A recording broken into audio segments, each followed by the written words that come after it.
Bulletin का आगाज करेंगे। वजीर दाखिला शेख रशीद ने अफगान क्रिकेट टीम को वीज़ों के इजरा की तस्दीक कर दी है। कहते हैं कि अफगानिस्तान में 4000 अफराद को वीज़े जारी कर दिए गए। 853 अफराद तोरखम बॉर्डर से पाकिस्तान दाखिल हुए।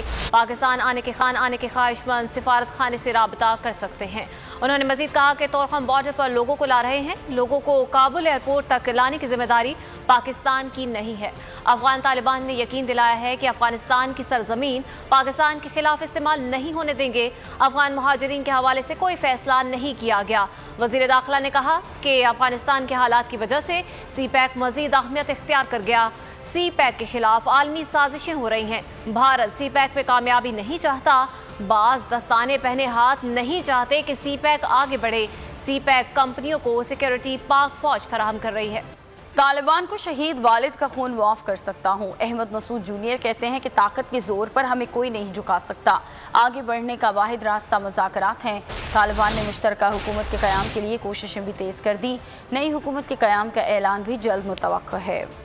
काबुल एयरपोर्ट पर अफरा तफरी की सूरत हाल बरकरार। मुल्क छोड़ने के लिए बेताब अफगानों की सख्त गर्मी ने हालत ख़राब कर दी। एयरपोर्ट पर नामालूम अफराद की फायरिंग से एक अफगान एहलकार हलाक और 3 जख्मी हो गए। हवाई अड्डे पर मुख्तलिफ वाक़यात में हलाक अफराद की तादाद 21 हो गई है।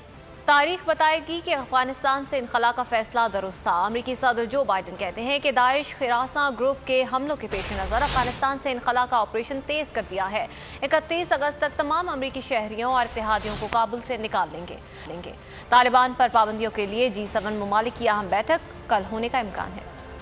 पाकिस्तान इंटरनेशनल एयरलाइंस ने काबुल से मुकामी लोगों का इनखला रोकने के नए अहकामात पर आज काबुल फ्लाइट ऑपरेशन मंसूख कर दिया। तर्जुमान के मुताबिक अफगानिस्तान के लिए आज 3 परवाजें तरतीब दी गई थी। यूरोपीय यूनियन के कहने पर अफगान मुहाजिरीन का बोझ नहीं उठा सकते। तुर्क सदर रजब तैयब एर्दोगान का कहना था कि रुकन ममालिक ने इन अफराद के छोटे से गिरोह के लिए अपने दरवाजे खोले हैं जिन्होंने उनके लिए काम किया। तुर्की से किसी तीसरे मुल्क की जिम्मेदारी उठाने की उम्मीद न रखी जाए। हम पहले ही 5 लाख मुहाजिरीन का बोझ उठा रहे हैं। अमेरिका की अफगान पॉलिसी पर तनकीद जारी है। एंजेलिना जोली भी बोल पड़ी। इक़दामात की खुलकर मजम्मत करते हुए कहा कि अमेरिकी होने पर शर्मिंदा हूँ। खबरों के सिलसिले को आगे बढ़ाते और अब आपको बताएं कि वजीर तालीम सिंध सरदार शाह ने बताया कि सिर्फ 100% वैक्सीनेशन वाले स्कूल खोलने की इजाज़त होगी। स्कूल्स 50% हाजिरी के साथ खुलेंगे। सरदार शाह ने वाज़ेह किया कि स्कूल्स मुस्तकिल खोलने का वाहिद हल वैक्सीनेशन है। वैक्सीनेशन करवाएं ताकि बार बार स्कूल्स बंद न करने पड़े। सिंध में कोरोना के बायस स्कूल्स की बंदिश से तालीमी अमल शदीद मुतासिर हुआ। 2 साल के दौरान सिर्फ 131 रोज ही स्कूल खोले जा सके। सरकारी तातीलात के अलावा 141 दिन बंदिश की नजर हो गए। मुराद सरकार के अहकाम से तालीमी अमल में तो तातुल आया ताहम भारी भरकम फीसों की वसूली का सिलसिला नॉन स्टॉप जारी रहा। सुप्रीम कोर्ट का खुद नोटिस के दायरा इख्तियार के तयन का फैसला। मीडिया हरासानी से मुतालिक जस्टिस काजी फायज ईसा के खुद नोटिस पर अमल दरामद रोक दिया। लार्जर बेंच ने attorney general, vice chairman Pakistan bar और मुआवनत के लिए सदर सुप्रीम कोर्ट बार को भी नोटिस जारी कर दिए।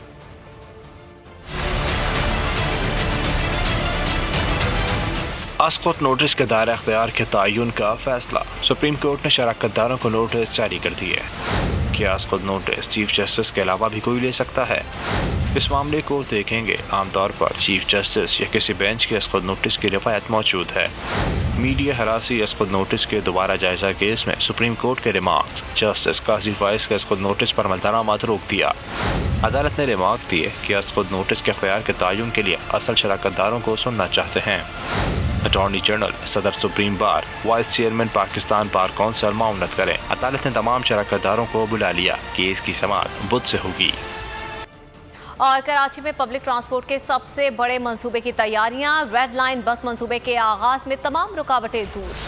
69 अरब की लागत से मंसूबे की तामीर का आगाज 90 रोज में शुरू होगा। 213 बसें चलाई जाएंगी। वजीर ट्रांसपोर्ट अवैस शाह कहते हैं कि रूट पर ड्रेनेज लाइन के साथ सड़कों की तामीर भी होगी।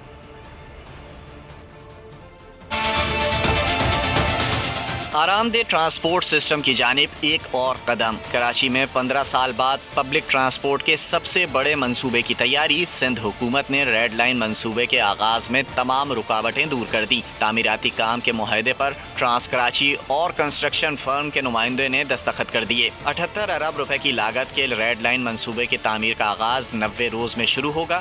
صوبائی وزیر ٹرانسپورٹ کے مطابق 26 کلومیٹر طویل ریڈ لائن BRT میں 24 اسٹیشنز ہوں گے، 213 بسیں چلیں گی۔ روٹ پر ڈرینیج لائن کے ساتھ سڑکوں کی تعمیر بھی ہوگی۔ منصوبے کے لیے ADB اور دیگر انٹرنیشنل ڈونرز نے فنڈنگ کی ہے۔